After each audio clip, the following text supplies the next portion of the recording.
Sheila, Candelario.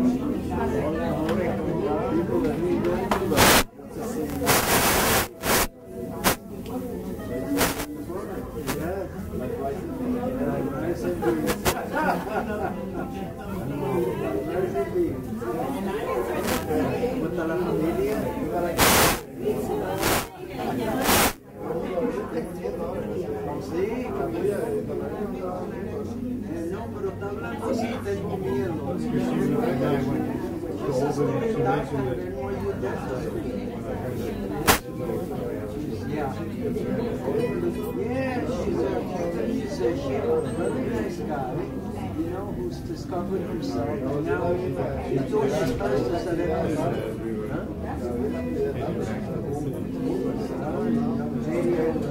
The tripod was used like this. Totally independent feminist. He has me in place. Yeah, she's Said. Papi, ven acá. No, la mamá.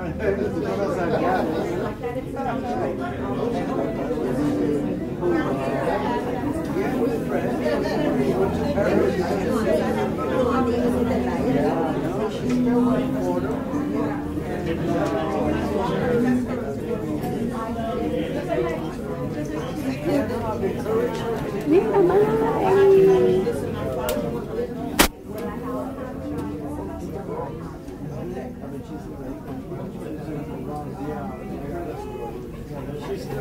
Está aquí.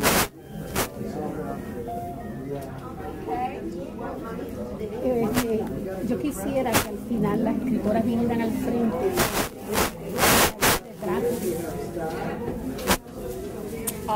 It'll be on videotape because I don't think. No, people will. Okay. Of course, people will bring. I'll mention it to them at the end, so like I will do that. Okay, we ready? Well, there's a couple of people online, so if you don't mind. No, está bien. Ay, Gabriel.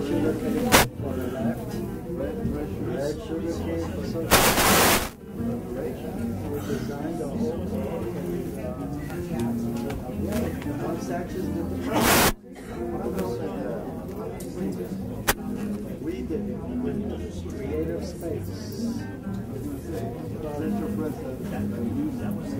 We did the whole thing, they published it, they printed and published it, and we own it. We own the code.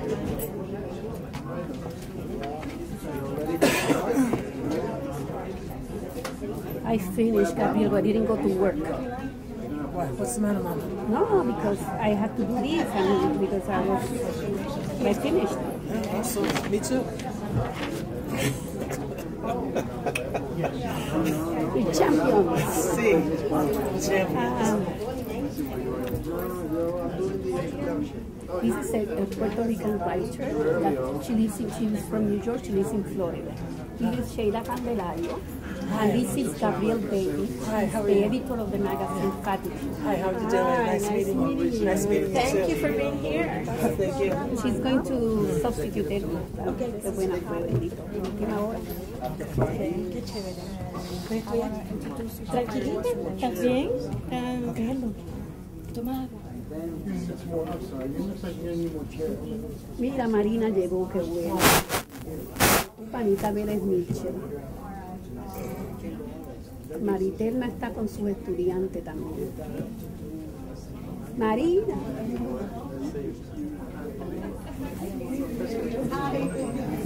Hi, Madeline. Madre mía. Well, because it's still community building, it keeps us in touch with. It's a good turnout. They're still coming in. Sí, sí.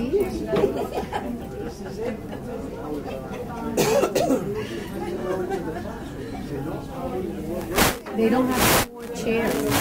That's good. Mama, you listen, you busted it out. Look at this. This is fantastic. This is totally fantastic. Okay, we're gonna begin. Hello. Yes. May I ask people in the back? There are plenty of space. There are a few seats in the front if you want to move, or in between. So if you want to move forward in the back, come on. Mira quién está aquí. Ay, qué bueno que vinieron esta gente.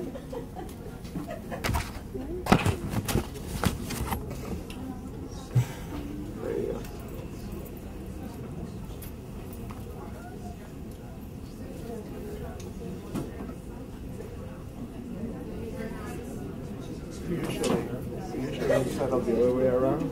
And have plenty of seats, and they have plenty of seats in the back. No, está bien, que se queden de pie. It looks Well, I good. like this way, but when you Use all the space. tonight we needed more chairs. Yeah, Yeah.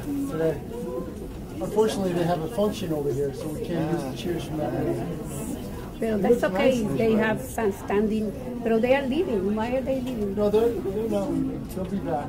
Oh, okay. Probably gonna get chairs. I need to wait.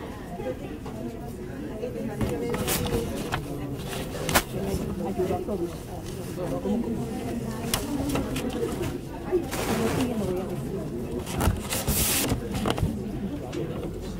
No, no, sí. Está aquí, señor. ¿Cómo está usted, señor Pacheco? Hola, ¿qué tal? Empieza a leer los poemas de estas canciones solamente de piano y les pone el ritmo y cambia. Te sigue muy bien, yo voy a hacerlo. Bien. You want to start? Okay. Evelyn. Buenas noches. Good night. Are you ready?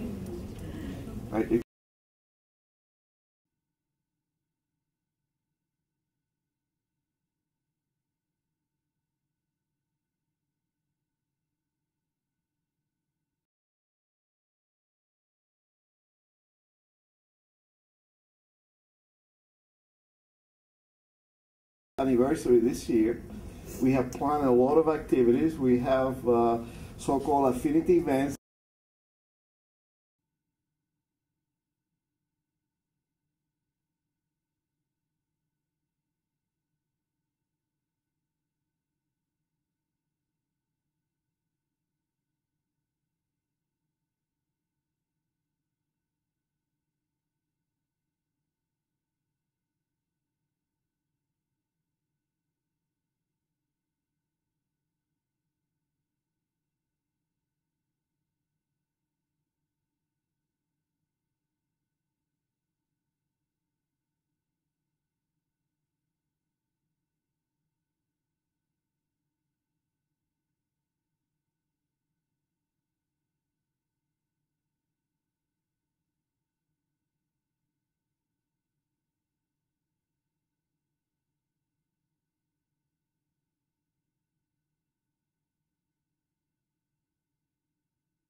Programs. We're about to launch a history of the Puerto Rican community in the U.S., a chronology based on posters that we're going to distribute to every classroom that we can, and we're going to enlist your help in doing all those things.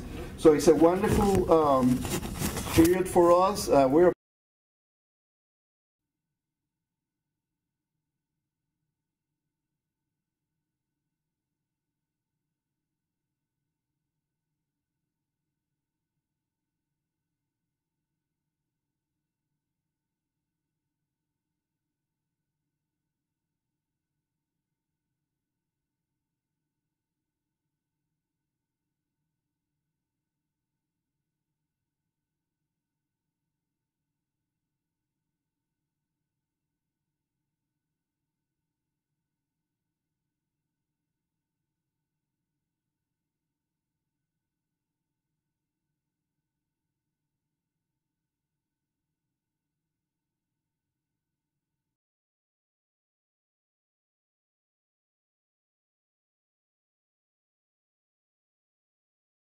folklore and history to the kids. She was a librarian, she read to books, and on her behalf, the library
here today supporting this event, the presentation of this book. I like to, first of all, I also like to congratulate Myrna Nieves for having the idea of creating this anthology. It's so important for us to have like a history of our community, of our culture. So I think this is one of the books that really contributes to this, to create this history that is still to be written. Also to Editorial Campana, that is being publishing these books of the Latino community for several years.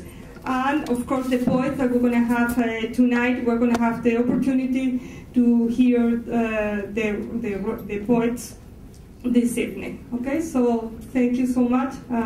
Thank you again for being here.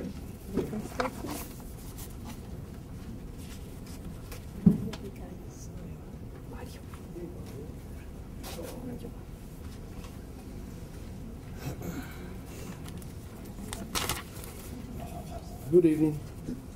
My name is Mario Picayo.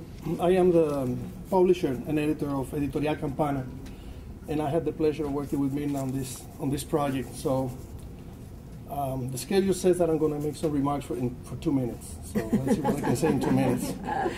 So, well, first of all, thank you everybody for coming. Thank you to the Center for Puerto Rican Studies and Hunter College for hosting this event and giving us this opportunity. I'm very glad to be here, not just for the book, but also I see so many friends that I don't get the chance to see so often. So whenever we do these events, it's great to see so many faces that probably we should get together more frequently than we do. For those of you that know Editorial Campana, you know that we're a young company. We've been around for 6 years. This October is going to be 6 years. We've published 30 books, and this year we're going to publish 10. So we're going to close 2013 with 40 titles, mostly by Latino writers and writers from the English-speaking Caribbean as well. We're faithful to our mission. We publish books that enrich our collective memory with voices expressing points of view and life experiences disproportionately underrepresented in the literature that we find, and from authors that should be read and that sometimes don't get the opportunity for many reasons.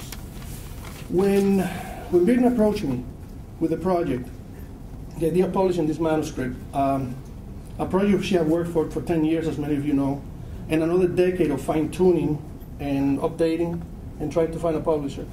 I immediately, right away, I said, I got to think about it.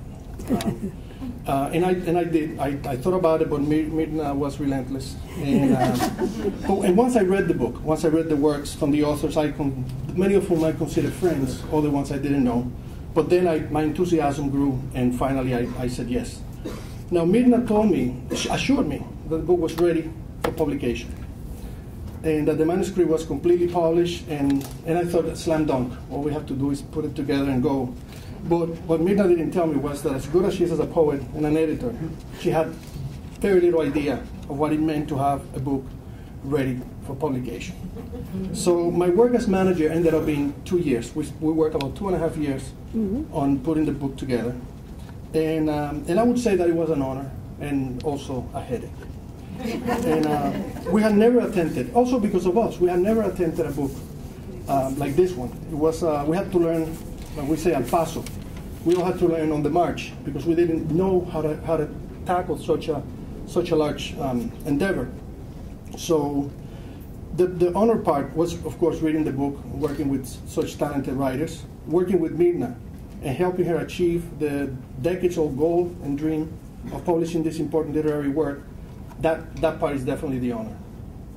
The logistics of copyrights, permissions, corrections, proofreadings in 2 languages by a team of 6 people, working with pictures of the authors in every style, size, and resolution imaginable, checking, double-checking, titles, dates, spelling, more correcting, more changes, and the book increasing in size to 432 pages, which is what we now have. That was the headache.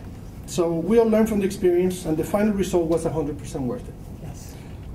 And if we never attempt another project like breaking ground, I have to say it, that is due to my knowledge that I will not find a more tenacious, passionate, and hardworking editor than Myrna. It is a tribute to her dedication and attention to detail, and to her faith in breaking ground, and in its importance for all of us, that we have the book today. Thank you. Thank you.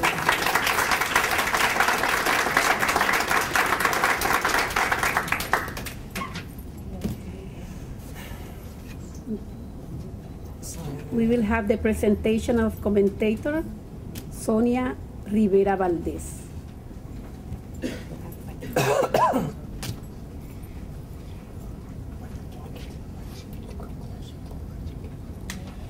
Buenas tardes, good evening, good afternoon.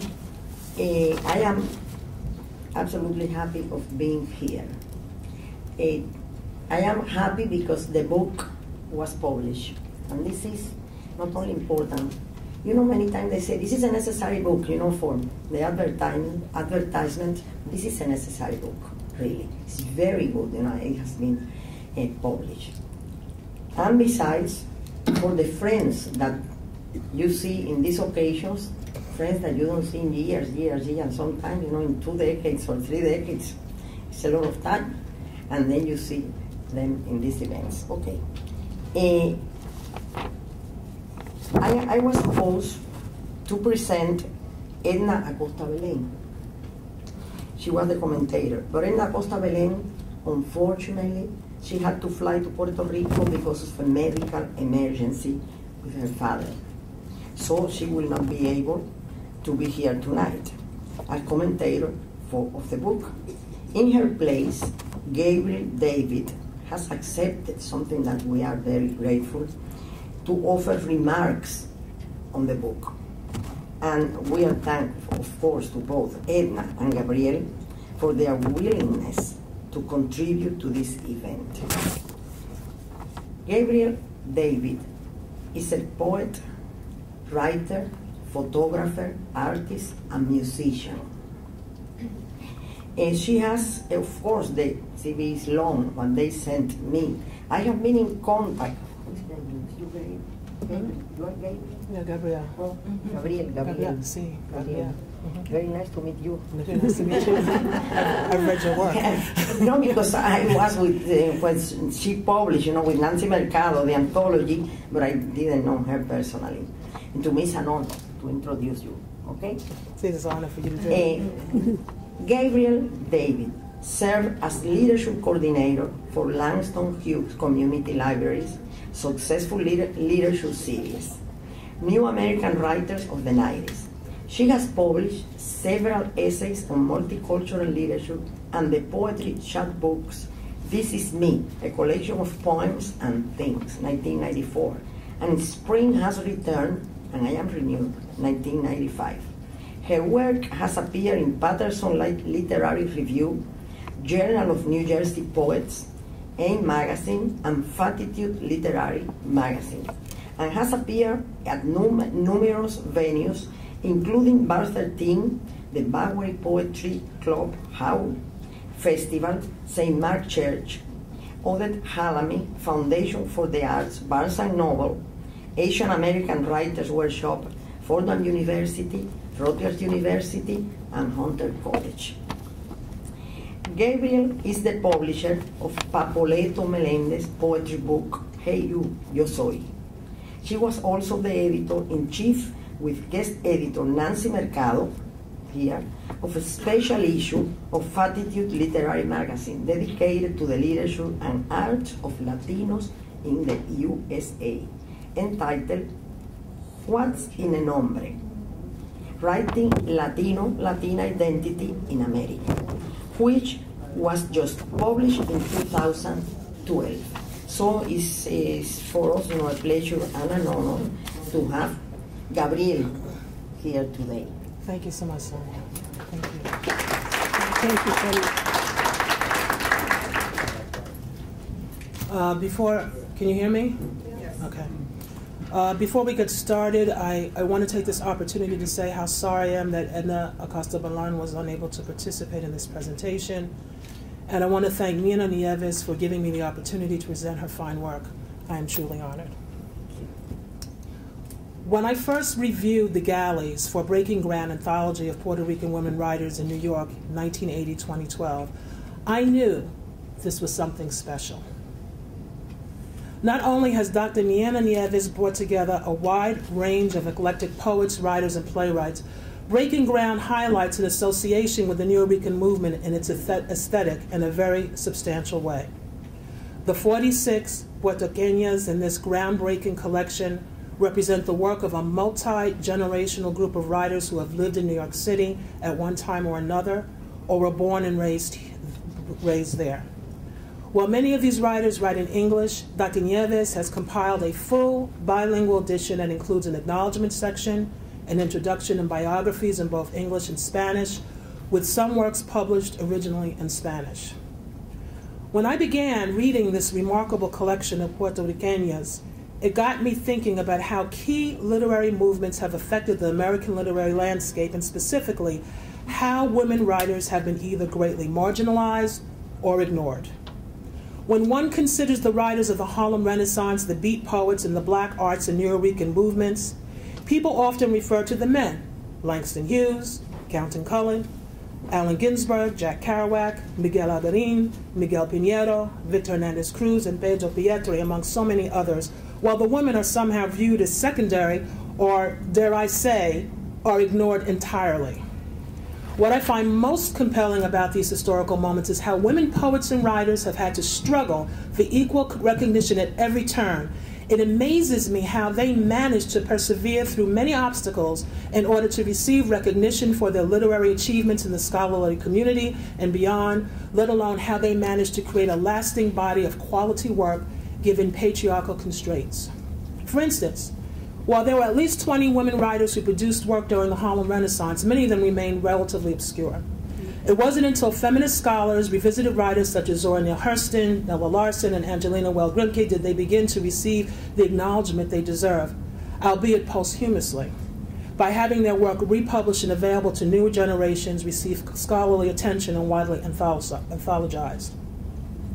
Poets like Anne Waldman, Joanne Kiger, and Diane DePrimo of the Beats Movement, and Madi Evans, Sonia Sanchez, Mika Giovanni, and Nsizaki Shengi of the Black Arts Movement took a different path to literary recognition.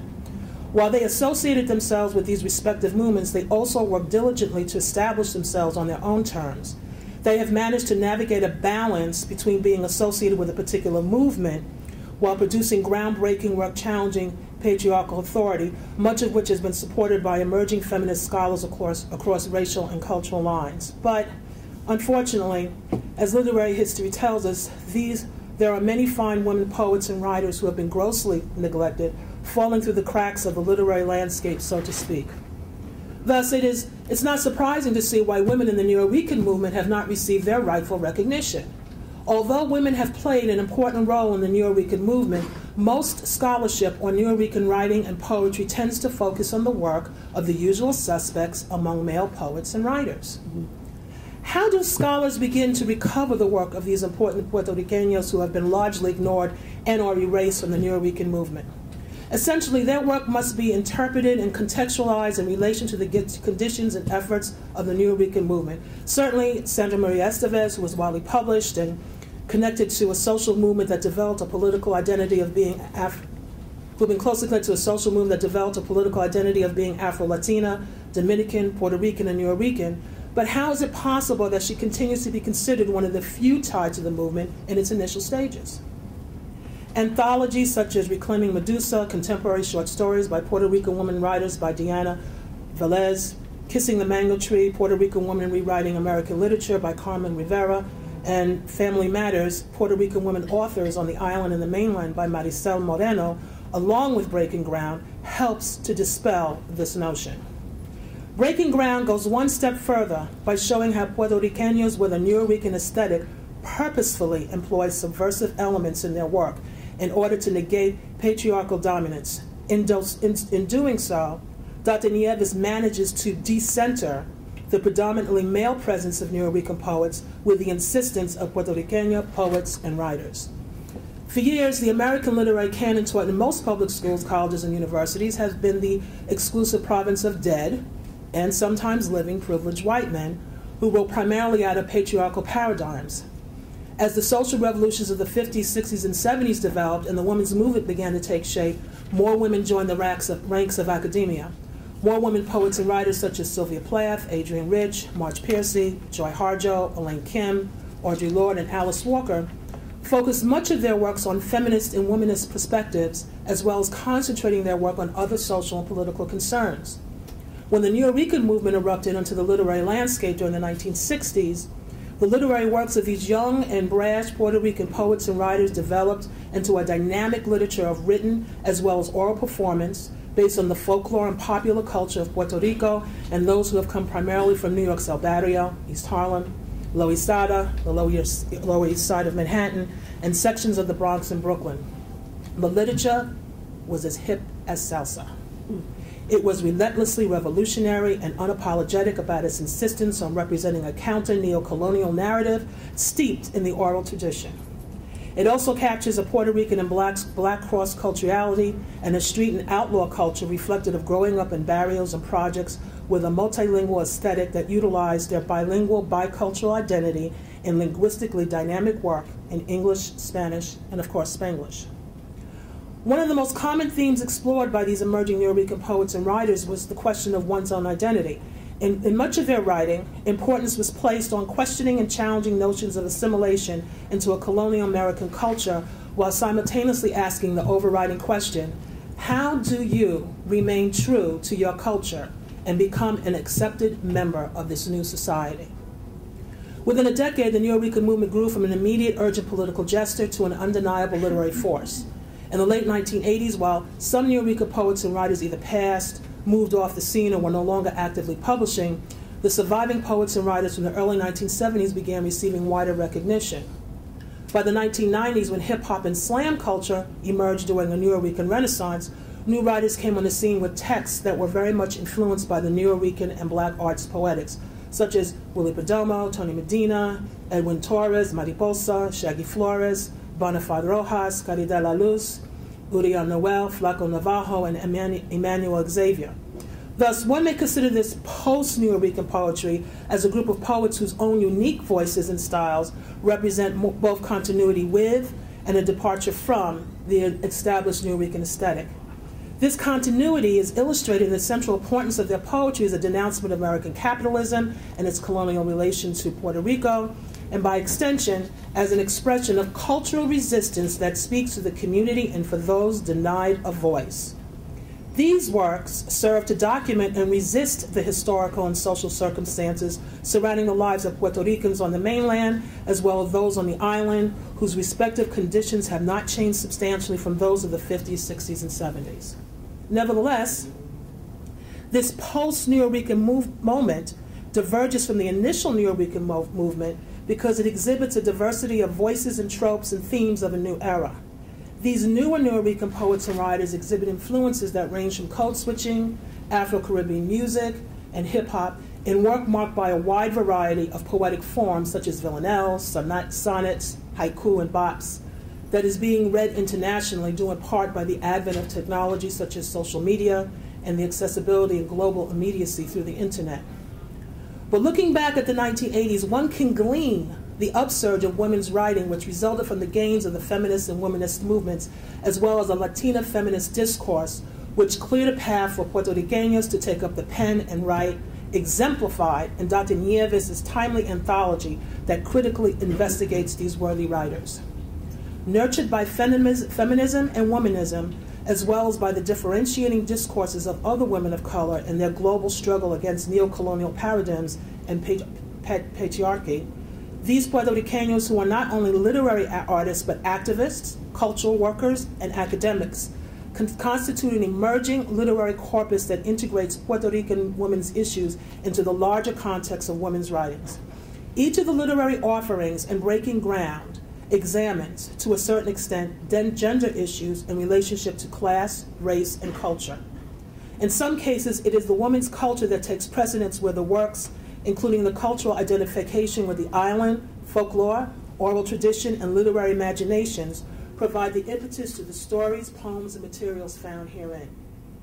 They do not idealize the island of Puerto Rico or the lives of Nuyorican, nor do they cling to the past.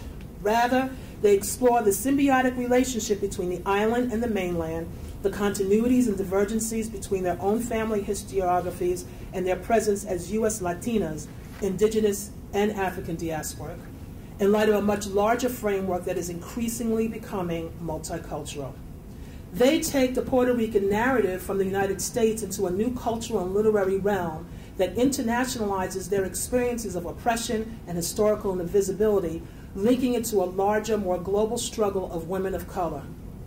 This is a necessary quotient, not only for Puerto Rican literature as a whole, but more particularly for the post-Nuyorican literary aesthetic that continues to expand and reinvent itself. Dr. Nieves compiles Breaking Ground to specifically explore the development of Puerto Rican women writers who have emerged from 1980 to 2012, presenting a wide spectrum of poetry, prose, and fiction reflective of a vision for the 21st century and beyond. Structurally, Breaking Ground is organized in alphabetical order by the author's names. Each chapter opens with a photograph and biography in both Spanish and English, which is critical for its expansiveness and inclusiveness.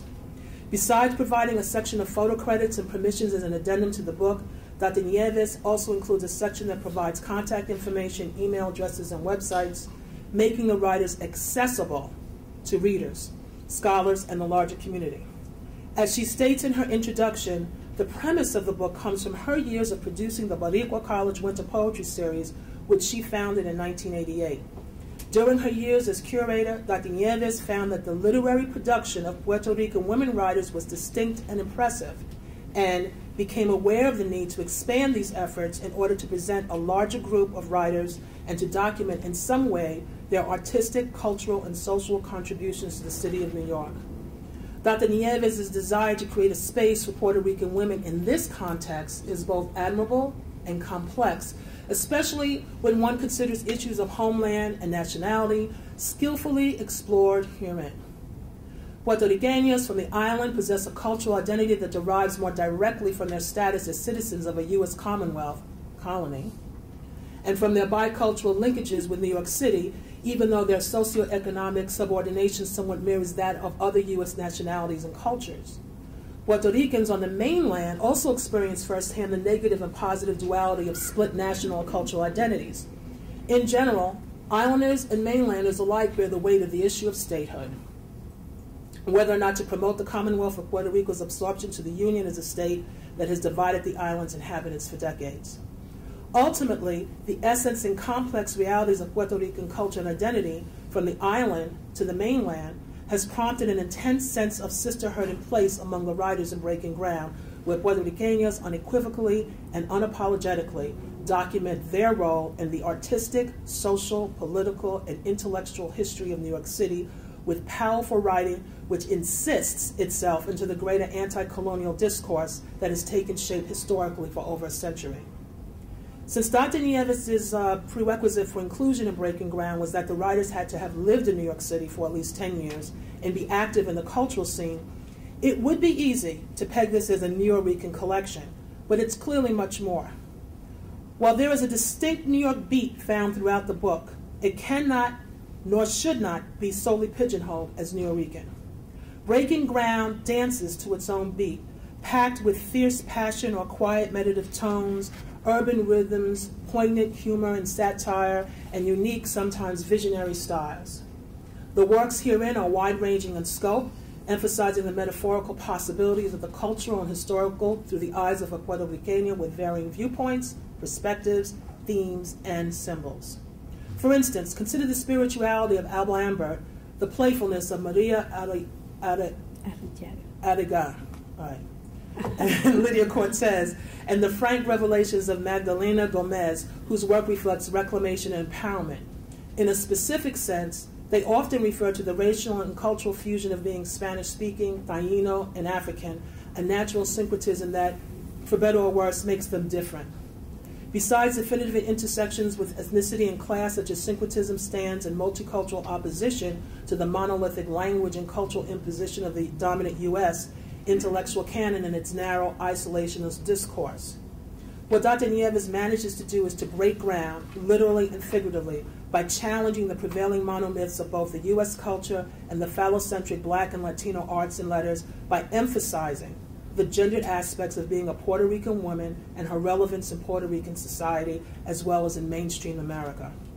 This foregrounding of gender in all aspects of cultural experience and the repositioning of these women's subjectivities into Breaking Ground's groundbreaking ethos add to the richness of American literary production, too long identified primarily in masculine terms and too long ignored and neglected. While familiar names such as Sandra Barreras de Rio, Giannina Braschi, Nicolas Amor, Esmeralda Santiago, Luz Maria Pierre Herrera, and Lourdes Vasquez appear in this copious collection, Dr. Nieves also throws into the mix spoken word poets such as Stephanie Agosto Negron, Mariposo, and Caridad de Luz La Bruja, providing a cutting-edge and youthful perspective that helps round out what is clearly an intergenerational collection that is not only wide-ranging in its scope, but necessarily inclusive and cognizant of community. Dr. Nieves aptly demonstrates that despite their differences in style and formation, these Puerto Ricanos are all connected by a shared historical memory and by cultural forces that have been shaped by the experience of colonialism, migration, gender, as well as class oppression. Breaking Ground is also a bilingual edition. It's no secret that North American publishers have considerably lagged behind, neglecting to produce necessary bilingual editions.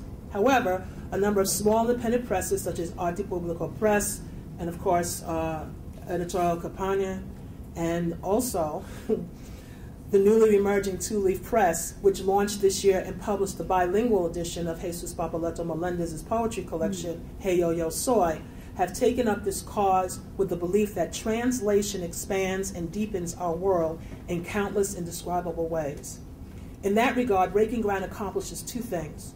One, it provides a sprawling, multitudinous canvas that continues the important positioning of Puerto Rican voices in the American literary discourse. And two, as a bilingual edition, it enters the world stage as definitive, credible, creative writing and scholarship. Finally, let us not forget that Breaking Ground exists in the tradition that owes itself to pioneering revolutionary poets such as Julio de Burgos and in the Grisimo movement of the Hispanophone Caribbean that emerged alongside the Harlem Renaissance. This exemplifies the ongoing continuity of Puerto Rican voices and visionaries of a Puerto Rican American literature that Dr. Myrna Nieves is clearly cognizant of. Ultimately, Breaking Ground, Anthology of Puerto Rican Women Writers in New York, 1980-2012, lives up to its name. It breaks ground. It is a collection worthy of anyone's personal library and a fantastic teaching tool for high school and college students alike.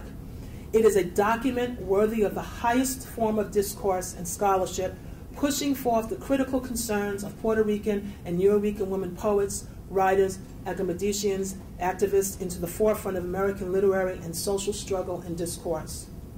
I congratulate Dr. Myrna Nieves for this amazing undertaking of scholarly activism and applaud the many vital voices of the Puerto Rican diaspora included in this wonderful and worthy anthology. Thank you so much.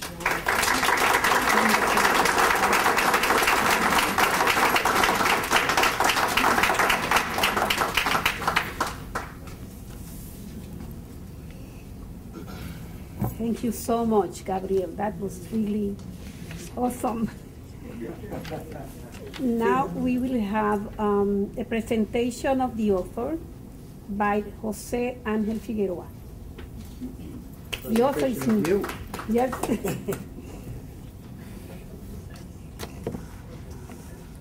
Buenas noches. Good evening.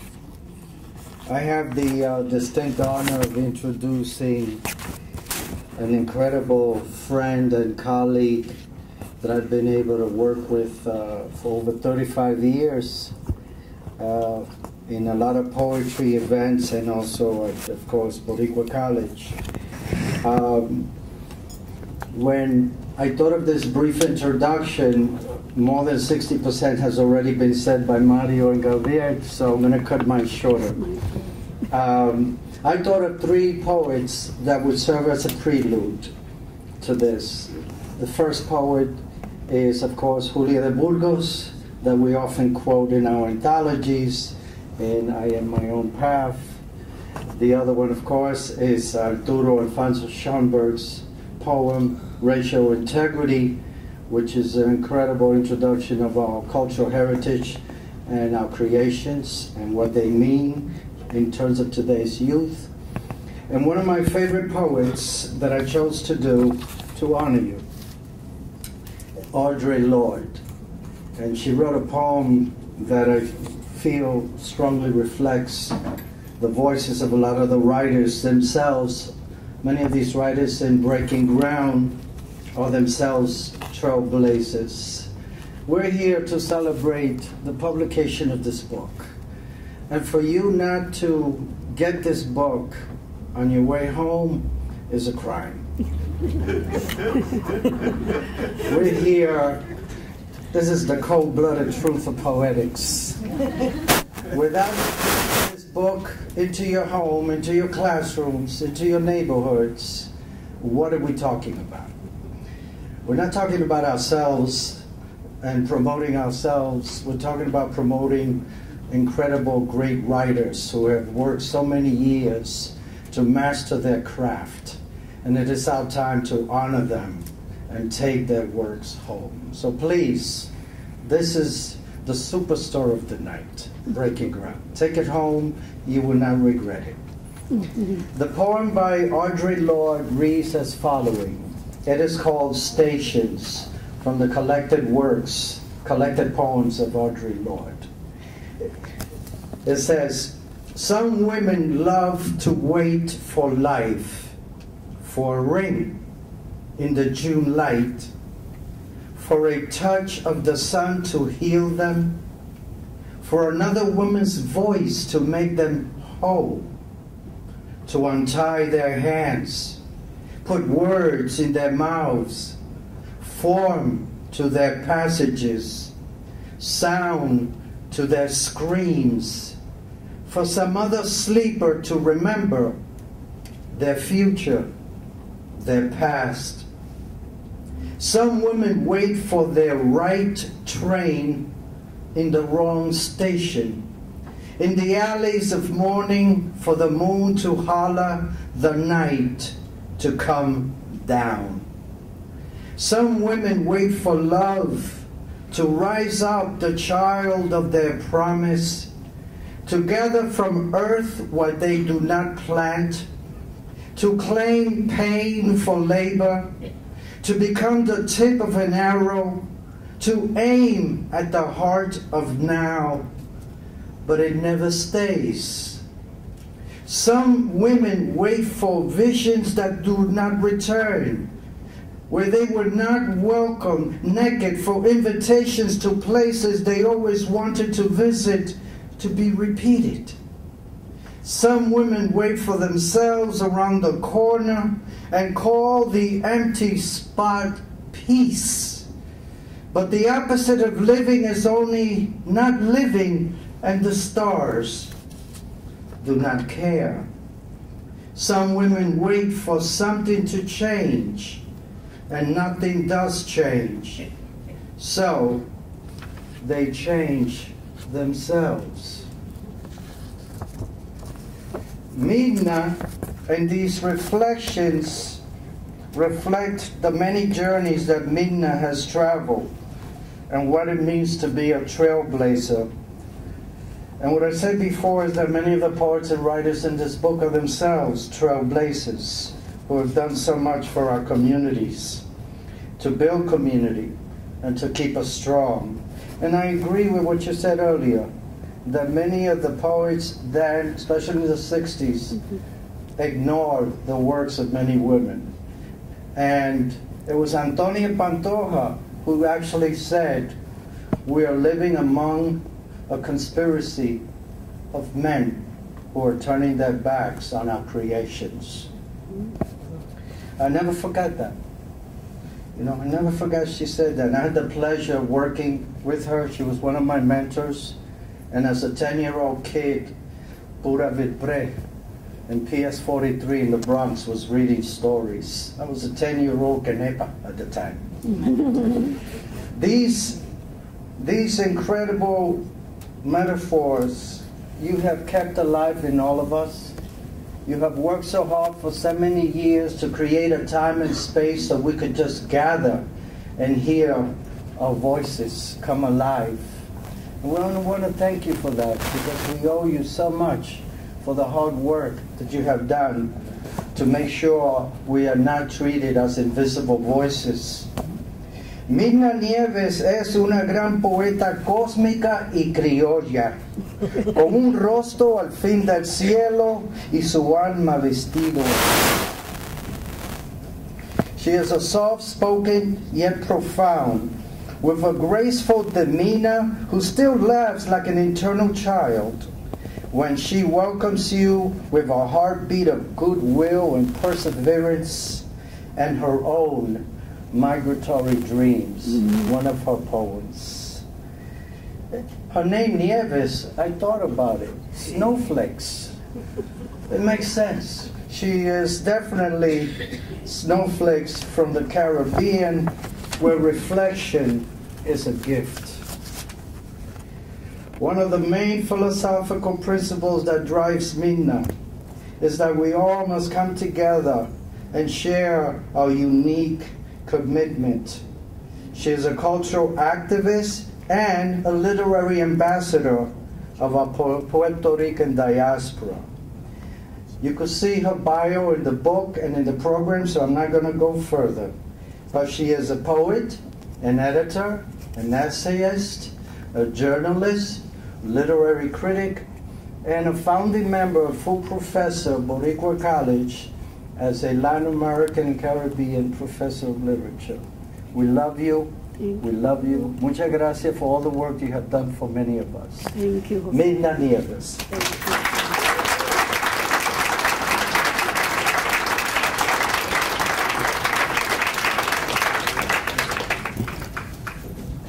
Good evening, buenas noches a todos. I'm really honored and humbled by the words of Gabriel and Jose Angel Figueroa, my brother. And I would like to talk to you tonight about the making of the anthology. And I would like to first, you may hear some of the remarks are a repetition of what Gabriel said or Mario, but I'm going to read them anyway because if not, I get So it is a very happy occasion for me to be at the Center for Puerto Rican Studies celebrating the publication of Breaking Ground. I would first like to thank Mr. Edwin Melendez, Director of the Center, and Mrs. Evelyn Collazo, Coordinator of Events, for offering the resources of this institution to make this event possible. Thank you for your diligence and for acknowledging the importance of this book. It is also an acknowledgement of a generation of writers that have been truly breaking ground in New York. I would also like to express my appreciation to the guest speakers, Gabriel David, wonderful reading, Mario Picayo, Sonia Rivera Valdez, Jose Ángel Figueroa, Robert Roth from the magazine Anden, and Paquita Suarez Coalla for supporting this presentation with your presence and your words. It is also a pleasure to share with 10 writers from the anthology, so we are in for a great treat, who have gathered here to share their poetry with us. I would finally like to thank and greet everyone in the audience. Thank you so much for choosing this event tonight. Especially thanks to the students and faculty from Boricua College, I think are here too. So I'd like to share the process of creating this anthology and a few ideas about what I have learned from that process. Mario said that he will never do. So after working, he said, no, I'm not going to do an anthology again. But I'm sure he will. This book took many years to compile. It was a long project. In the introduction to the anthology, I state that it took over 10 years. But in truth, the truth is that it took almost 20 years to complete. I was just embarrassed, so I wrote 10 years. This project evolved, as many as you know, from my work as director of the Boricua College Poetry Series, a yearly cycle of readings that were held for 20 years. Poets, fiction writers, playwrights, performers, and musicians from the Puerto Rican community, as well as from other communities in New York. It made it possible for me to participate, as well as to the incredible wealth of literature that was being produced. In particular, I noticed that Puerto Rican women writers were a powerful component of this wealth. I say powerful because of the quality and force of their literary work. However, the majority of the women writers that came to read at the poetry series or that I met at other venues were rarely included in anthologies, magazines, or literary reviews. I decided to take action to change that situation that would honor this generation of writers. I also wanted to expand the literary scope of the city. As in the introduction of Breaking Ground, this book includes writers of various ages, young, mature, and older women. Some of them write in English, others in Spanish, and a few of them write in both languages. The works have been included in the language in which the writers submitted them. Our primary concern is to make known the existing literary work. Some persons have asked me why I call this group a generation, and why those years. The anthology includes 46 writers, of which 44 are alive today. Zenén Moreno and Carmen Puigdollers, unfortunately, died during those years. I took so long. The themes of the works of these writers, as can be expected, are quite diverse. I call it a generation because in the 1980s, it felt as if there was almost a concerted effort of sorts by women writers to venture forth in the artistic life of the city. Other Puerto Rican women writers preceded this generation. Julia de Burgos, many decades before, writers such as Edna Iris Rivera and Magali Quiñones during the 1970s too. However, and there are others. However, the literary work of most of the writers in this anthology began to be powerfully felt, I feel, during the decades represented in the book. In my introduction to the book, I elaborate on the themes and other characteristics that as a generation. The amount of writers included allows for a wide variety of people of different colors, ages, styles, language modalities, and themes. To work with the literary production of 46 persons was at times quite challenging, but it yielded a positive outcome. As much as people wanted to create an image of the Puerto Rican woman writer, the anthology makes this image impossible. It is a vibrant, creative universe of multitude voices. And this is good, because not only does it nullify stereotypes, but it also helps people to move beyond their expectations and open themselves to what is there rather than what they anticipated. I believe this humanizes us, and the act of discovery that is ensued makes life more interesting. What I would like to make is the consideration of the book as a creative product, an artistic piece in itself. This is the editor with me in conjunction with the publisher, the designer, and producing the visual image for the cover. Recently, a friend of mine, Sandra, shared with me an article by writer-publisher Roberto Calasso, in which he considers the edition as an artistic piece in itself.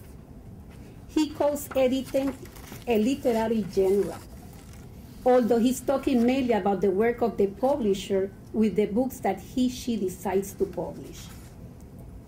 As for me, as the editor of the anthology, I always wanted the book to be a physical object with aesthetic qualities.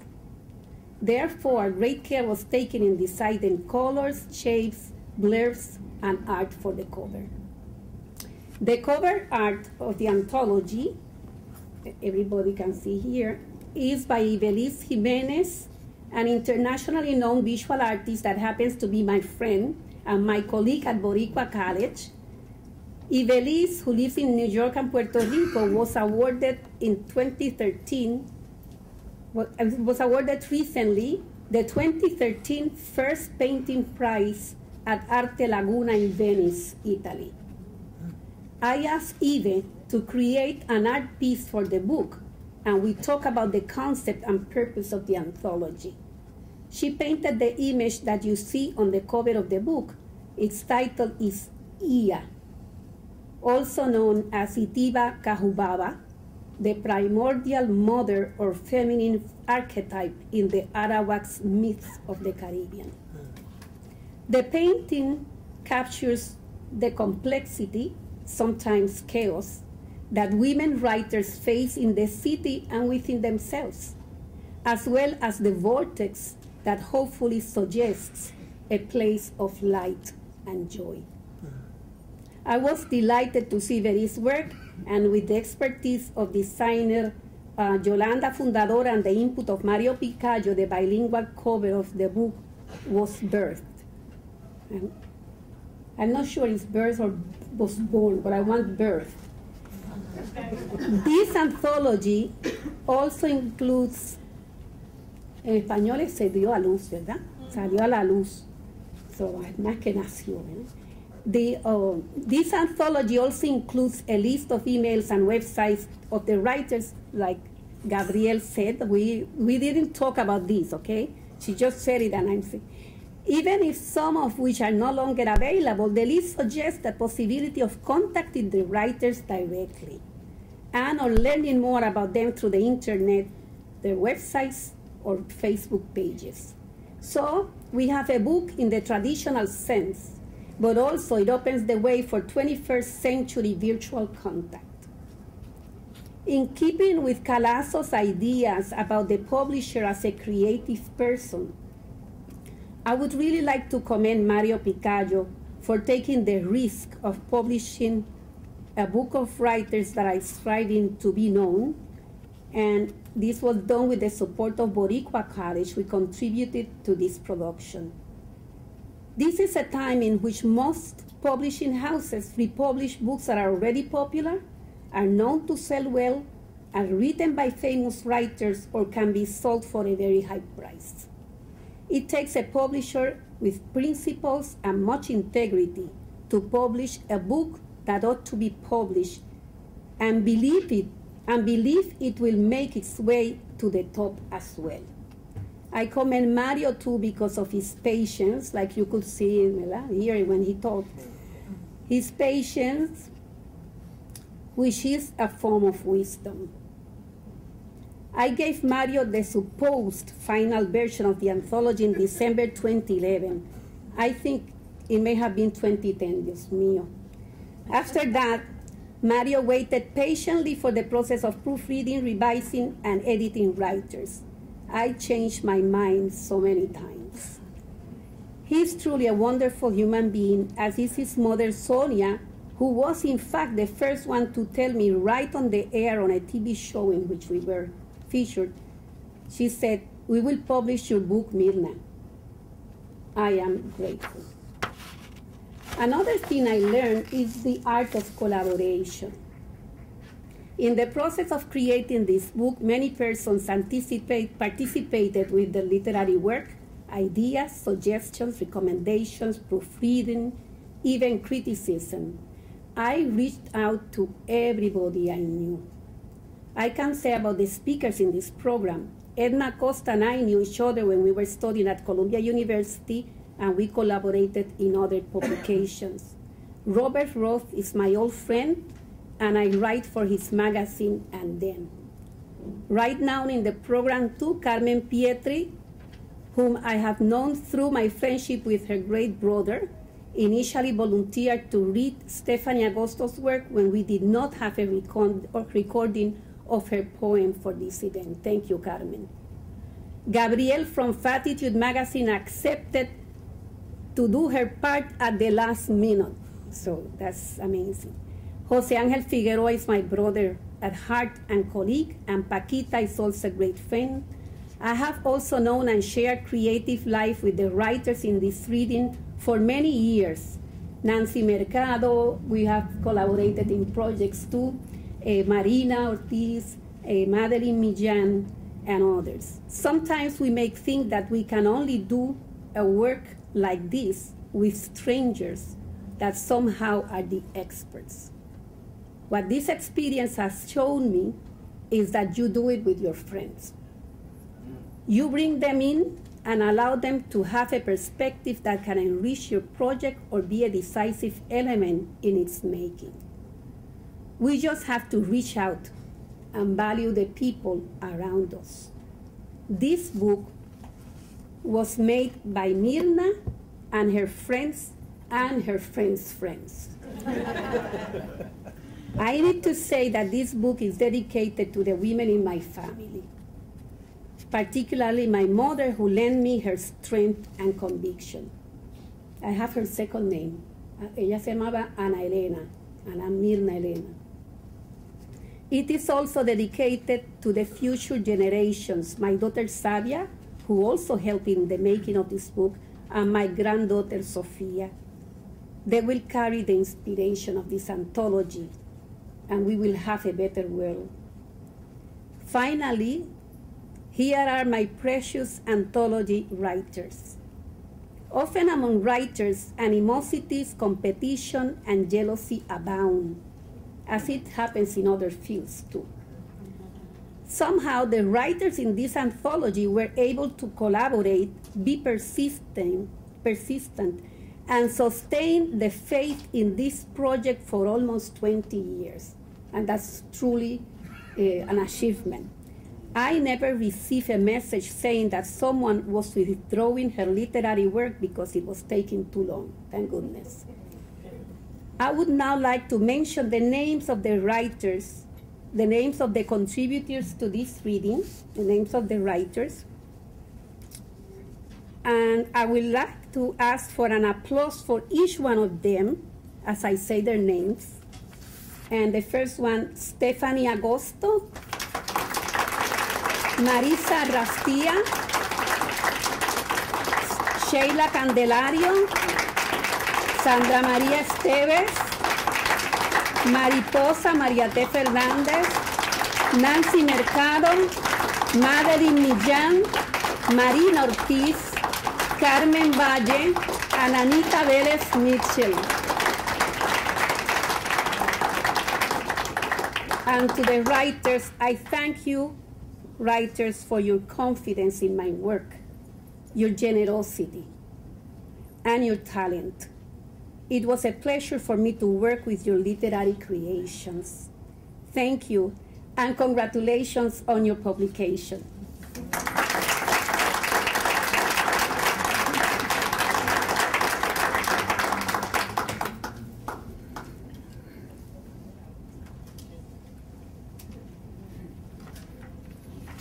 Bueno, y ahora viene lo mejor, ¿no?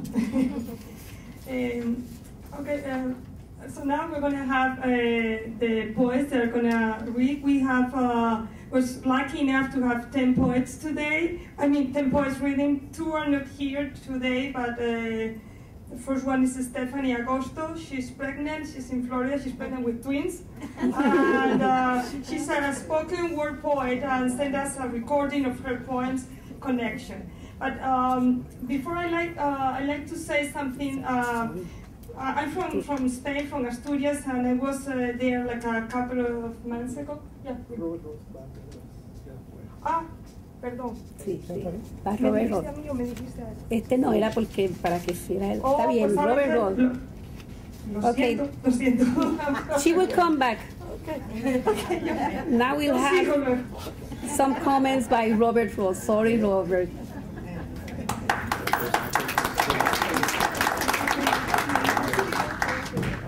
I read this introduction twice to Robert Roth this morning. Okay? So he's a trooper. When you asked me to just, to speak for a couple of minutes, I was thinking of what to say, and the words that just overwhelmed any other thoughts was that this is big. Mm-hmm. This is very big. This is very, very big, and it's an extraordinary moment. And it's really very moving to be part of it, and to celebrate you and the other people who have worked on it and were in the anthology. I met Myrna 20 years ago at a party with Anna Betancourt, and it was, there was a crowded party, and we just gravitated towards each other, and they were both on fire, and they were both extraordinarily exciting to be with, and then an extremely warm people. And over the last 20 to odd years, we've been sharing our work, reading back and forth to each other, and entering into each other's universes and each other's worlds. And the poetry series at Boricua College was, incredibly historic presence for over 20 years. And I've heard many of the people who are in the anthology who read there, and I've seen them in other venues and have gotten to know many of them in different ways, and that's pretty much it. I just want to thank you very much, and I feel very, very happy to be a part of you and your life and part of this evening. I'm happy you're here. You can hear everyone else read everything.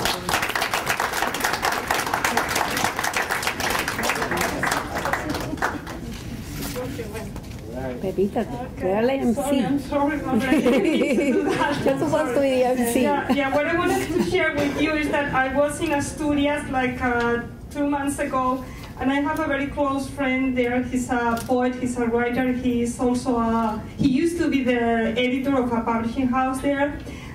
He really likes poetry, so whenever I go there, I try to bring him different books. So it was ready, the Breaking Grounds, and I took the opportunity to give it to him. And he was so impressed, and he kept asking me, "Are you sure that there's so many Puerto Rican poets in New York?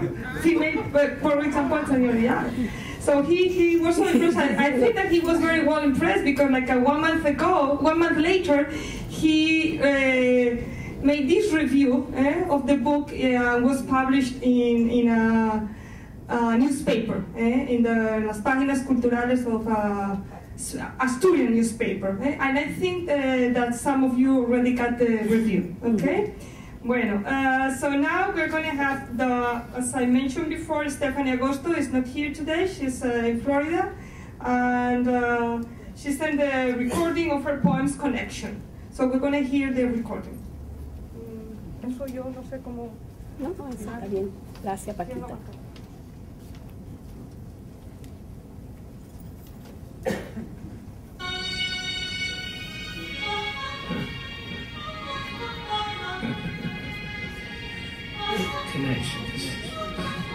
Connections that manifest, supporting the blessed.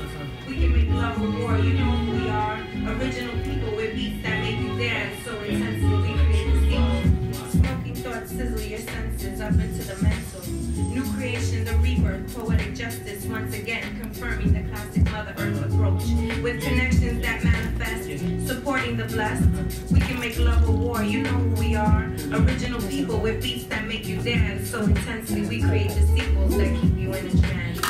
Criticism, part of a cynicism. Looking for me, I'll pass. Just trying to understand the logic of mathematics applied to life. Why every man needs a wife. Why serendipity is considered corny. Why challenge is already boring. Next dimension so enticing when elevated to the third degree. Whether or not you smoke trees, you can see what you see. To feel that energy, why should we change to appeal with enough flavor that will last past millenniums by next year? Connections that manifest, supporting the blessed. We can make love or war, you know who we are. Original people with beats that make you dance so intensely we create sequels. Connections that manifest, supporting the blessed. We can make love or war, you know who we are.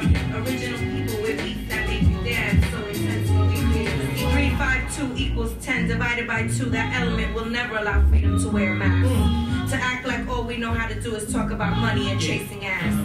Again, I'll pass. Moments all different, vibes, take it there. As long as you're on your own path to freedom, no one else should care. And if they do, beware. Positivity we need to channel through our body and do our best to be ourselves. Evolve at our pace. Think about energy as access to live in our own time and space. Connections that manifest, supporting the blessed. We can make love or war, you know who we are. Original people with beats that make you dance so intensely we create the sequel. Connections that manifest, supporting the blessed. We can make love or war, you know who we are.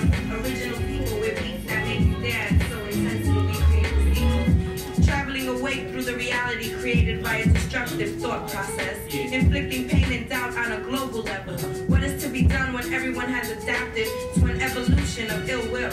Our friendships give us hope. Friends that have gone on to their path, returning to say hello. Give you information to continue the work they left to add to your own. Most theories don't leave room to appreciate the powers of the universe as a whole. Creating religion, implementing division, wars of land, culture, race, gender, faith, a present fact. We can't go back, and forth is undoubtedly coming.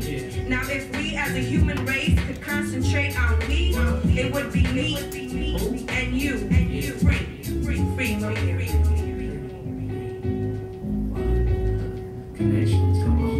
Connections that manifest, supporting the blessed. We can make love or war, you know who we are. Original people with beats that make you dance so intensely we create a sequel. Connections that manifest, supporting the blessed. We can make love or war, you know who we are. Original people with beats that make you dance so intensely we create a sequel. Connections that manifest, supporting the blessed. We can make love or war, you know who we are. Original people with beats that make you dance so intensely we create a sequel. Connections that manifest, supporting the blessed. We can make love or war, you know who we are. Original people with beats that make you dance so intensely we create a sequel.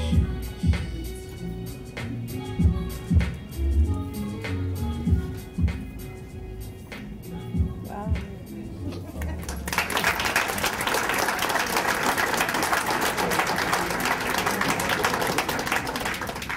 Okay, so now our next poet is going to be Maritza Arrastía. Arrastía. Oh, Arrastía. Arrastía. Myrna was clear enough, I think, about the time, and she told me to tell you, poets, that you have 3 minutes.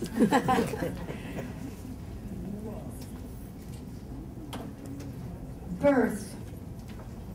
Blood, muscle, push, gushes into the world. We tear the mother when we push through her. She is never the same. One mother screams, one sings, one tells stories, one paints trees, one dies too soon for recollection, one dies too soon for completion, one poisons herself, one leaps. All of them bearing the same name, Mother. All of them leading us different pathways to the Cinderella place, where they must each, good mother and bad mother, step away, leave us to our own self-birthing. These mothers, must they all kill us, babies in a row? Is there separation without slaughter? God's gaze upon us through the mother. God's turn away through the mother. God's cradle us, God's push us off the ledge. God's croon, God's curse, God's rave. Oh, gods have their mad moments, their despair. They visit us through the mothers. All of us needed a bigger mother, even the gods. Each of us, the very mother herself, needed a bigger mother. Rain wet, warmed by a secret possible volcano, held in light, holding us with an open hand, letting us walk away. Poema a mis padres. Me concibieron en la cama pastoral una noche en que la pasión fue torpe, tan sin forma como la protoplasma del pequeño feto aferrado a la matriz mullida, creciendo apenas sobre el silencio, sobre el borboteo de los celos de mi madre y las aguas mentales sin borde de mi padre. Me concibieron en el canal oscuro donde comienza el mundo y sale la vida de las aguas y salen las aguas de la nada. Me engendraron, me parieron, dentro y debajo de los andamiajes de los pensamientos, sobre los claros sin palabras. Mi padre y mi madre son una casa fuerte y ancha, cuyas dos alas han unido techos y ventanas. Una casa donde todo se usa deprisa, pero con respeto. Todo está fuera de sitio, y no se sabe ya si por el orden apresurado de mi padre o el desorden lento de mi madre. Me siguen concibiendo, feto sin carácter, embrión de posibilidades, niña, hermana, rebelde, extraña, mujer. El óvulo inmenso y seminado se afinca vez tras vez a la matriz mullida. Así mis padres, dos aguas que hace años no son cristalinas ni frágiles, sino que han asentado, y son del verde espeso y afilado, de aguas que han hecho ya su peso sobre la tierra.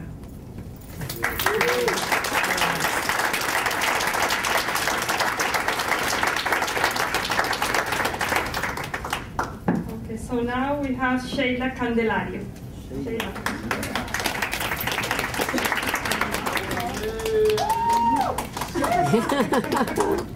Fan club. My children are here.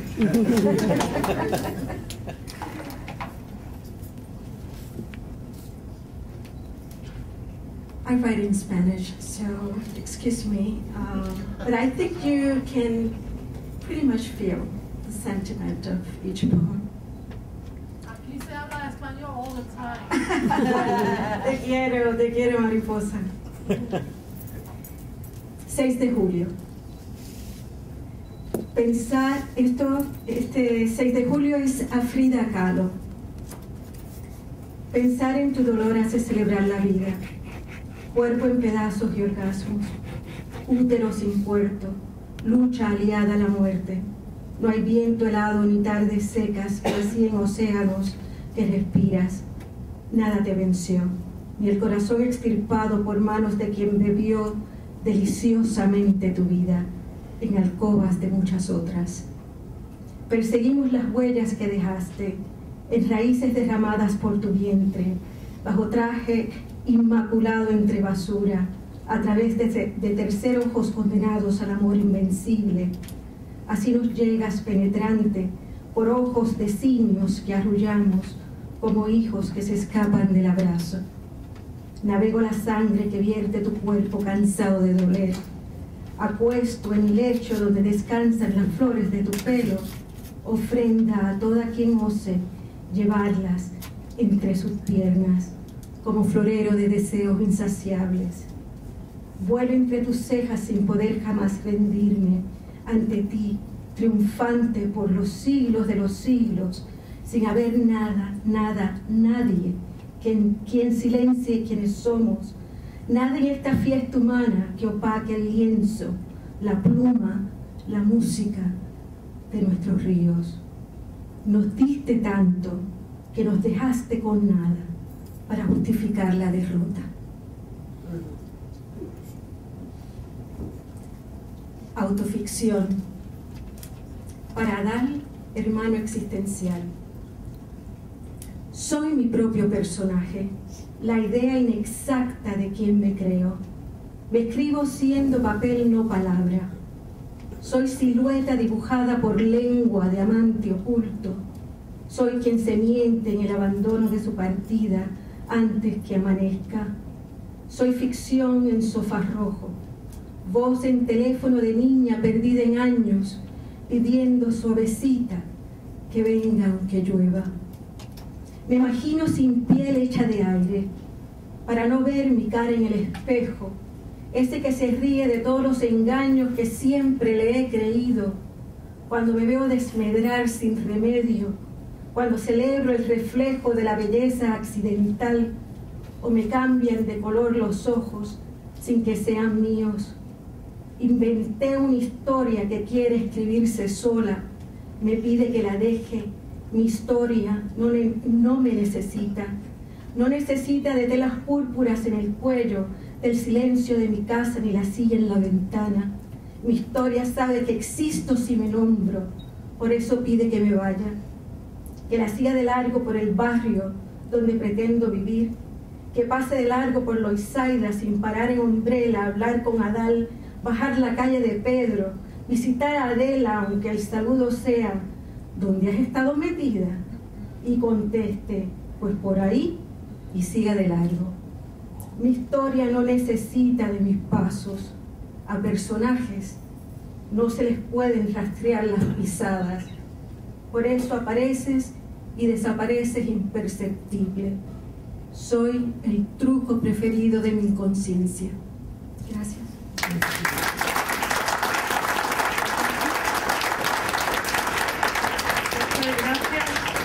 Sheila and Maritza, thank you so much. And now we're gonna, we have Sandra Maria Esteves.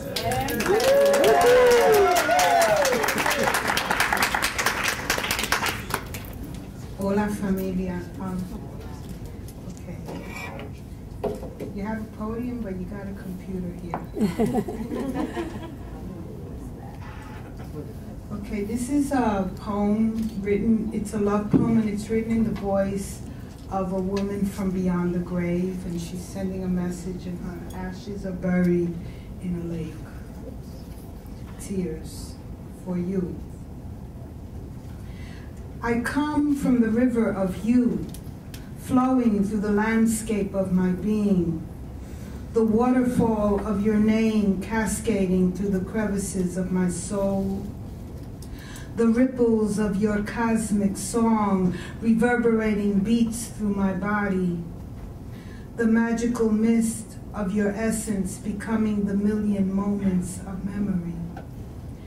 I am the swirling stream navigating the map of your hands, the crushing current out of control, crashing against stone, the impatient rush, roaring, splashing, the soft descent, slipping and sliding through the cool undertow of vibrating sea life, swimming around and into your universe of light.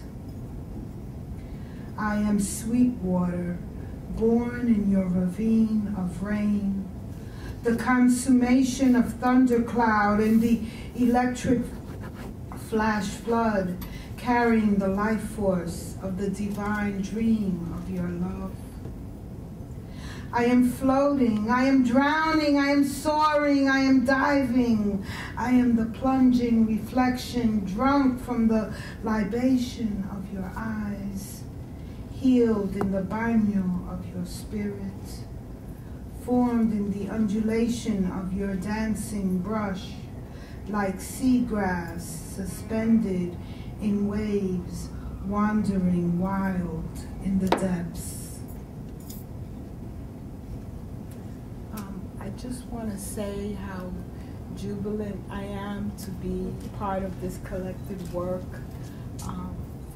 I've been writing about 40 years now, and you know, people think I'm like the only one, or thought I was, and I never was the only one. We have a history, we have an extensive history, literary history, that precedes us.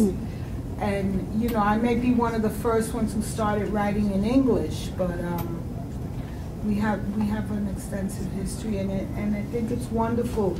And everything they say about us being invisible is true. It's like we don't have a voice. It's like our voice doesn't count or doesn't exist, and we are consistently excluded from the mainstream dialogue. And I hope, I truly believe that this book will make a dent, however small or slight. I don't think it'll be small or slight, but you know, to say, aquí estamos, tú sabes, aquí estamos.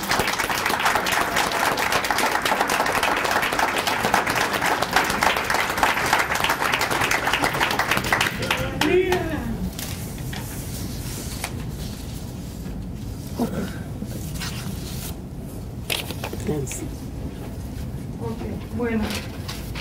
Mario and Sonia were saying before that it's so good that we meet these events, because we're seeing people that we didn't see in a long time, and that's the same thing with me. But not only this, because another thing that is good for me is that I'm meeting for the first time poets that I've been reading before, but I didn't ever have a chance to meet them. So I'm so glad that I'm part of this event too. So now our next poet is going to be Nancy Mercado. Nancy.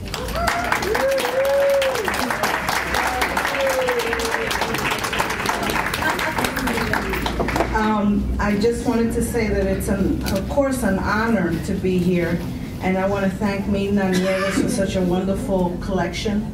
And I'd just like to say that there's some people in the audience that are very important. The Pietri family are here. I want to acknowledge that also a really great friend and very important writer, Daniela Josefi, is in the audience. And Pacoleto Melendez is also here with us. And the Boricua College professors and students, thank you all for coming. It's true what Sandy was saying. We are unfortunately invisible. I know I'm always complaining. Mina could tell you.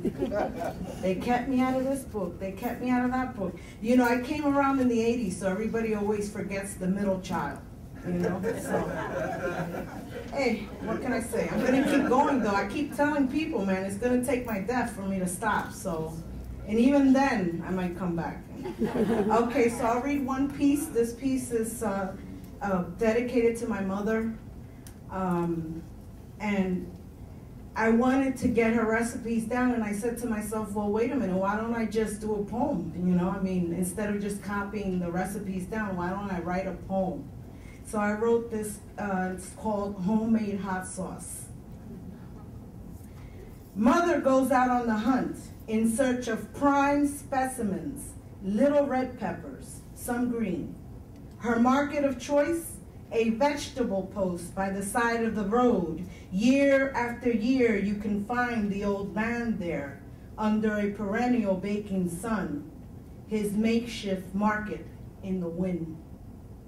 Mother slowly stalks the produce, scrutinizes the baby bananas, pores over the vianda, pauses to ask if I'd like her to cook some for dinner, then analyzes the aguacates, turning them over, squeezing them lightly as they rest in the palm of her wrinkled hand.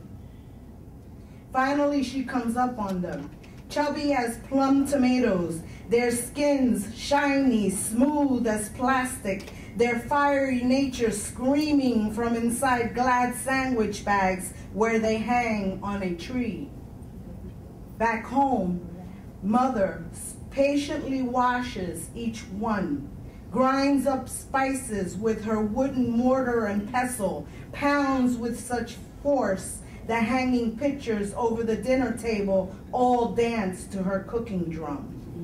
And when her concert has ended, she packs them into an old vinegar bottle, adds a fresh splash of vinegar to the mix, then promptly places her concoction outdoors to ferment under a Puerto Rican sun. Thank you.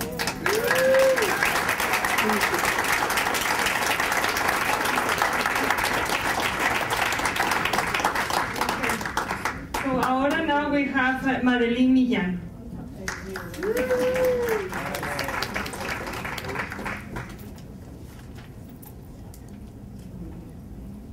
Buenas noches, yo escribo en español, pero alguien me va a leer un poema que aparece en la antología traducido al inglés. Yo llevo tiempo también hablando de invisibilidades. Esta es una antología que no tiene siquiera el código para las bibliotecas y fue resultado de poetas de la generación del 80 en Puerto Rico que se encontraron fuera de las antologías y de la historia nacional y se unieron y escribieron y hicieron esta antología que se publicó en España, pero por falta de experiencia de la antóloga se le olvidó ponerle el ICBM número. Espera una segunda parte, si hay alguien, Picayo, si te interesa, necesitamos sacar la segunda parte. Y Puerto Rico se publica también en Portugal. Esta es una antología reciente, traje copias para el que le interese, puedo regalarle varias. Voy a leer un poema que se titula de esta antología y luego aparece en Breaking de Myrna en inglés. Lo que el viento se llevó. Escucho a Louis Armstrong en sus 20 cantando lo que el Buda en la China. When you smile, the world smiles with you. Las palabras más bellas que oí se las llevó el viento. Lo que el viento me llevó fue el amor y quedé sola con palabras. Hay dolor que es puro gozo, porque sin ti hoy empiezo a bailar. Bailaré por los desiertos y las dunas por donde comí de tu mano. Te vas un día de octubre y un 6 de noviembre caerá sobre mi cabeza todas las muertes de los muertos y la mía incluida. Ay, ¿por qué tanto dolor en mi baile? Pero tanta, tanta pena, no sea pena, penita, pena, penita. Déjala que sea grande con su sonrisa. Estoy tristísima porque te fuiste llevando las palabras, las que nos escriben en las paredes de la ciudad de Manhattan, una ciudad pequeña, un roto que terminó siendo un mar infinito del sur, desde la Patagonia hasta llegar a los mares del Caribe. El mundo se hizo tan pequeño que se volvieron a ver las caras. Mundo pequeñito, ¿qué mundo me das? Salta por mis ojos que quiero volar. Niño pequeñito, ¿qué niño me das? Ganas de hacerme viuda y ponerme a bailar llorando. No guardarás luto por nadie o por el esposo que no fue. Contra la desgracia, mi niña con todos los nombres. Si no estás tú, de todos modos, el mundo me sonríe de vuelta y da vueltas. Gracias.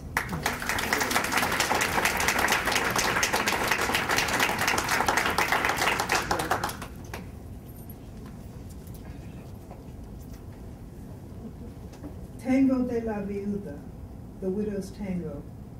I listened to Louis Armstrong singing in the 20s, what the Buddha sang in India. When you're smiling, keep on smiling, the whole world smiles with you. The most beautiful words I heard were swept away by the wind. What the wind stole from me was love. I was left alone with words. Ah, this sorrow, pure pleasure today. For without you today I begin to dance. I will dance through the deserts, the dunes where I ate from your hand. You will leave someday in October. And some 6th of November, all the deaths of the dead will come crashing down upon my head, my own included. Ah, why so much sorrow in my dance? Let the pain be not that pain, that little pain, pain, pain, little pain. I am drenched in sadness. I know you left, taking with you the words, words not written on the walls of the city of Manhattan, a small city, a hole through which my sea escapes, my sky, infinite flight to the south. The world grew so small from Patagonia to the seas of the Caribbean, so that, crossing the water, faces were seen again. Oh, little, little world, what world do you offer me? Leap through my eyes, for I want to fly. Oh, little, little boy, what little boy do you offer me? You want to make me your widow, to make me dance, weeping. Do not mourn for anyone. Beautiful girl in your 40s, I order you to smile with the sons of your island, to counter misfortune. This girl, if you leave twice, you are already dead. The world smiles strangely in return and returns.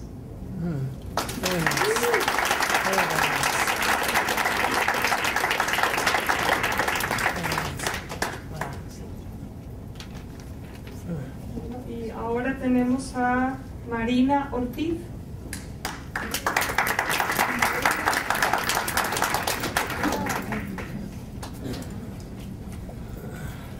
Thank you, Myrna. You always invited me to these events, and thank you for bringing me here today and here. This is called Sister Ain't Nothing But, for brothers who can't hear me. And when I hear you say we must respect our women because they are majestic champions of the human spirit, because they hold the sacred key to life and eternity, because they are the standard bearers of all truth, I remember why I love you, and I remember why I stay, and I remember why I fight, and I remember why I pray for a better world where we don't have to bow and scrape and climb and rhyme and jump and hurdle and snatch and snuff for our due supper. And then I hear you say, come here, sister, because you need to support your brother, because this is all the manhood we have left, because we have needs that must be met. And then I hear you say that I ain't really down, because you got my number, because I'm nothing but a clock-teasing, wannabe front bitch, because I won't put out, because I'm really asking for it now, because I got a smart mouth and I won't shut up, because I probably never had a real man, and because I need to be taught how to respect a brother. I remember why I love you, and I remember why I stay, I remember why I fight, and I remember why I pray for a better world where we don't have to bow and scrape and climb and rhyme and jump and hurdle and snatch and snuff for our due supper.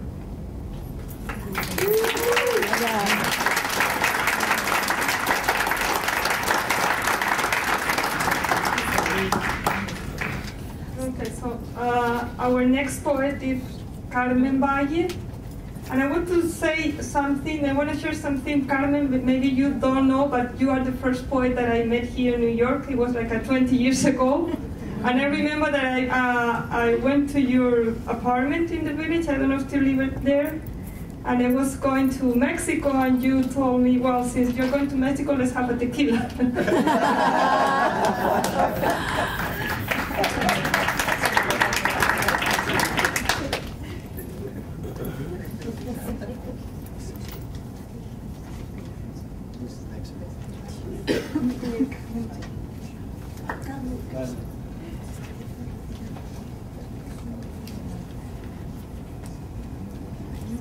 Buenas tardes o buenas noches, porque vamos ya bastante. Vete al micrófono para que te oigan. Sí. Sí.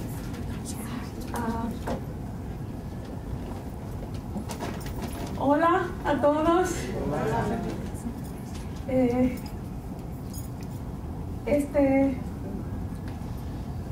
es camino. Camino como quien dice volar, como quien mira al azul y está en medio de él, como quien sale de una jaula que siempre estuvo abierta. Atrás queda prendido en velas blancas y adelante contesta todas las preguntas. Una flecha multiplicada es la marcha en la senda. Una rosa de los vientos en plural decidida. ¿A dónde voy conmigo y qué busco? Lo que se encuentre andando y lo que a mí me encuentre. ¿Cómo decir con qué quedarme? Lo que no se me pierda es lo que es mía.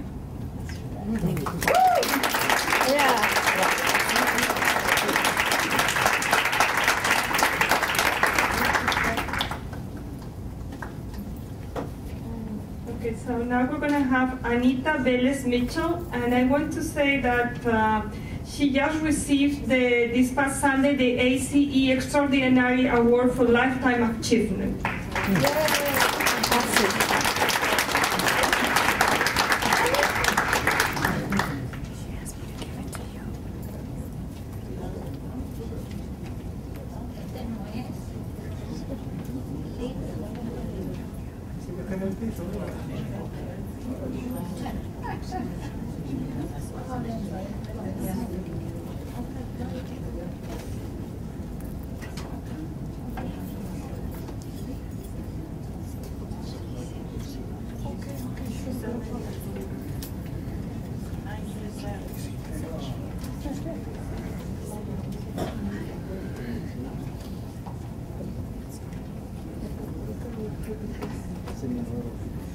Muy buenas tardes.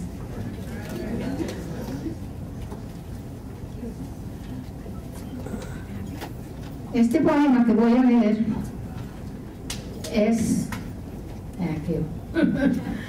está marcado en 1930. Ese fue el año que yo llegué a Estados Unidos. Actualmente llegué el 29. Tenía 13 años. Y éramos exilados de Vieques porque acababa de llegar la Marina a hacer sus ejercicios de guerra. Así es que te lo digo porque es de tiempo, ¿no?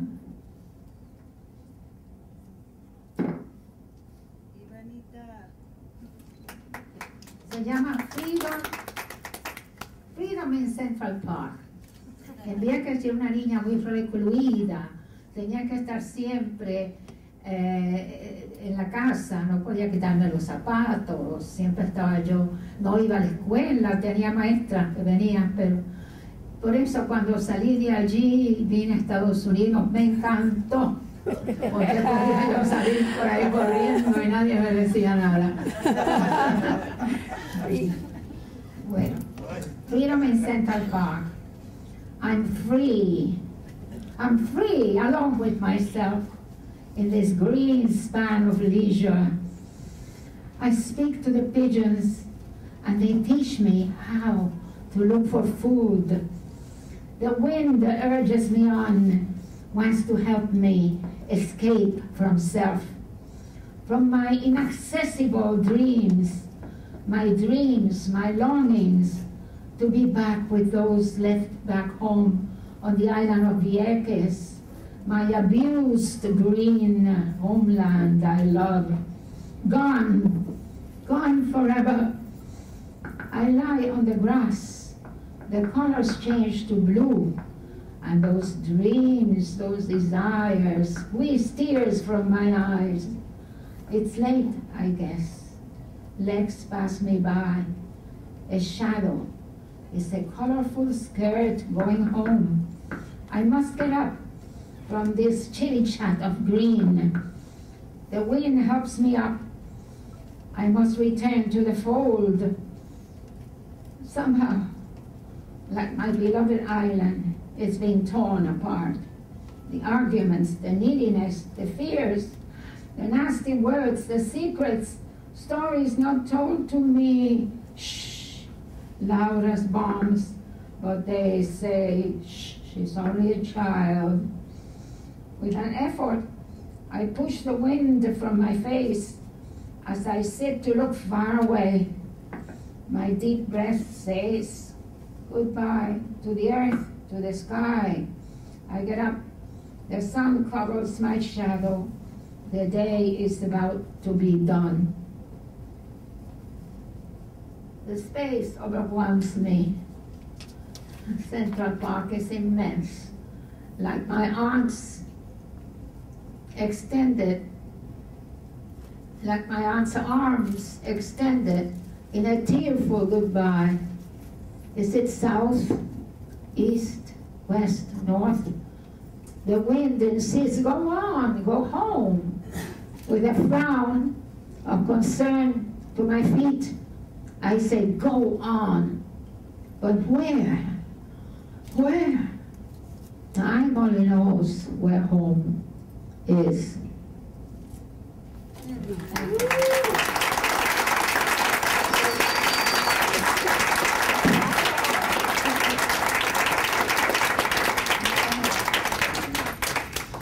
Mi compañero es Antonio Pérez Melero, genial artista del pincel. Esta noche, a las 8 o a las 10 de la noche, en CNN Latino, me van a sacar. Y tengo un poema de ella que me encanta que dice, no me llames por mi nombre, que por él todos me conocen. Y solo amor mío, que mi amor siempre responde.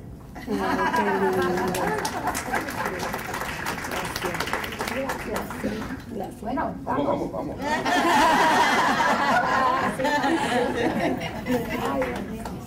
Me di una caída y me han hecho una pequeña donación por eso. La edad no tiene que ver con esto. Tengo 97 años.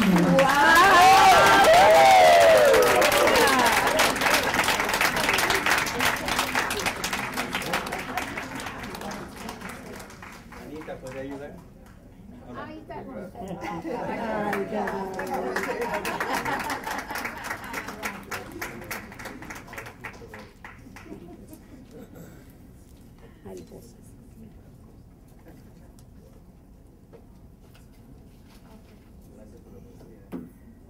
So now our last poet tonight is going to be Mariposa. And let me tell you one thing, because if not I'm going to forget, and that's the most important thing. We're celebrating this event, but we need your support too. So we have books for sale tonight on a special price.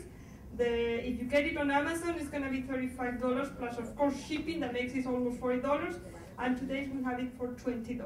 And I also, I'm a teacher too. And I also urge all my colleagues, academics, teachers, professors, to include this book in the curriculum. It fits so many courses. Okay? Thank you. Gracias, Paquita.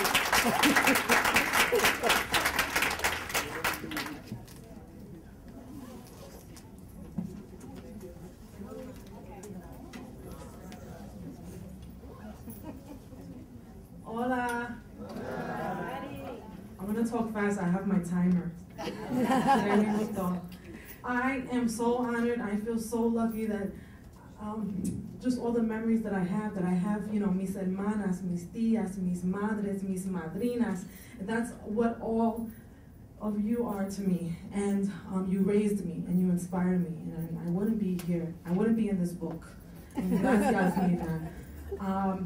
So I wanted to share that Myrna actually, when I was in my 20s, I wrote most of these poems, and she asked for these poems in like 1994, and I was only 23 years old, and I was so excited that somebody thought that my poems were good enough to be in a book, and I'm really honored. So this poem actually Porque es una cosa solamente de nosotras. I'm choosing this one because my mother gave me the title for this poem.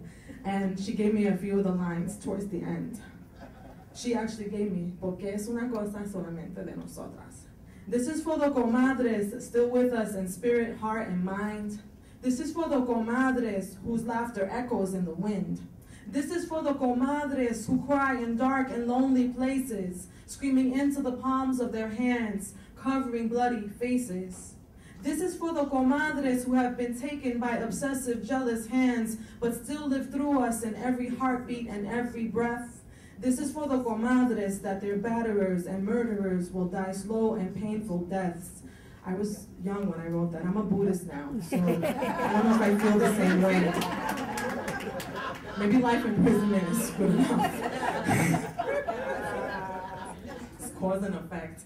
Eso es para los niños que añoran abrazar a sus madres. Eso es para los niños que nunca van a tener un niñez. This is for the comadres who have died in the struggle, legends in their own rights. This is for the comadres who have died in the fight. Eso es para las comadres que nunca querían ser erróneas, pero que murieron luchando por una vida sin opresión, un mundo donde se respetan a las mujeres. My mother gave me that one. Y donde ningún hombre puede entrar, and that one too. Porque es una cosa solamente de nosotras. Eso es para las comadres, siempre luchando con nosotras. Eso es para las madres, eso es para las hijas, eso es para las abuelas y eso es para las tías. Que vivan las comadres, que vivan.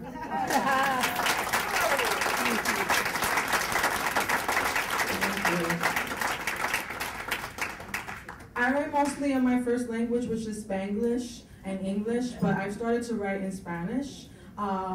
And, you know, estoy reclamando mi idioma. Y hay gente que son hyperpolyglots, que pueden hablar como más que 80 idiomas. Y yo puedo hablar 2, español y inglés.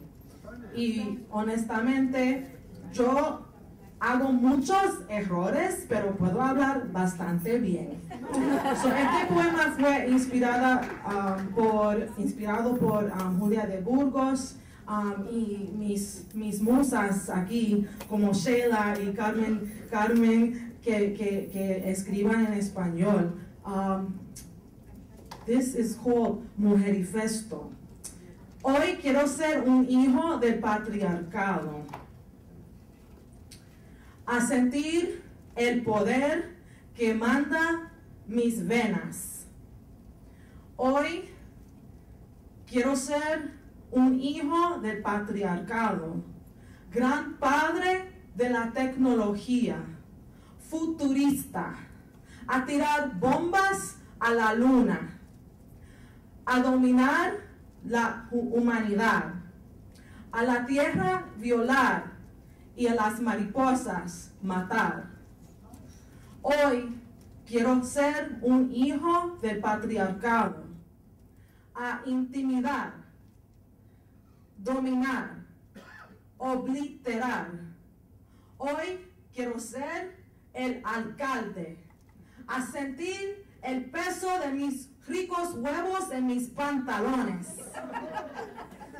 Hoy quiero ser el Papa, a traer las bendiciones de Dios Padre para lavar los pecados de los hombres. That was 5 minutes. Gracias. I just want to make an announcement that I'm going to Puerto Rico the first week of June, and I'm organizing a reading in the Poet's Passage. And anyone who wants to come, and I know you're going in May, but you can come back in June, in Puerto Rico to promote the book. Talk to me after.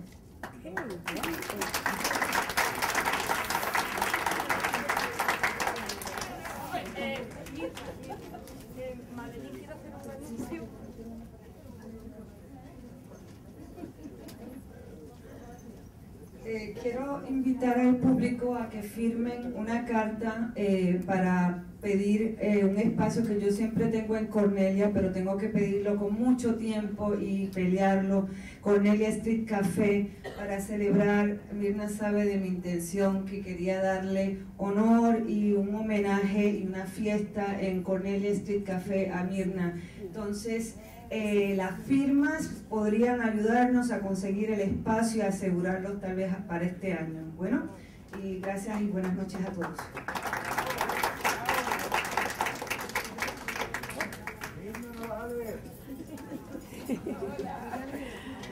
No pensé leer.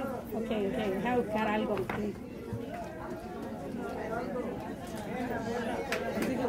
No, ya terminó. Está bien. I talk a long time.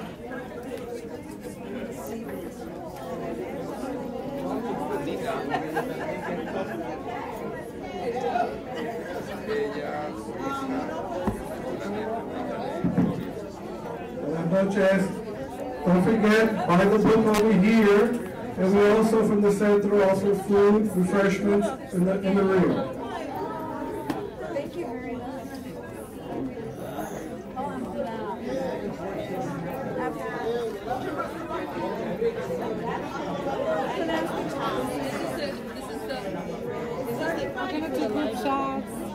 Vamos a llamar a las poetas para sacarnos un retrato. I think you're online. How you doing? I think so.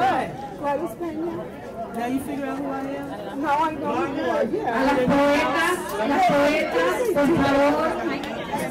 Unos minutos, las poetas, al frente para unas fotos. You gotta do it right away. Why is that?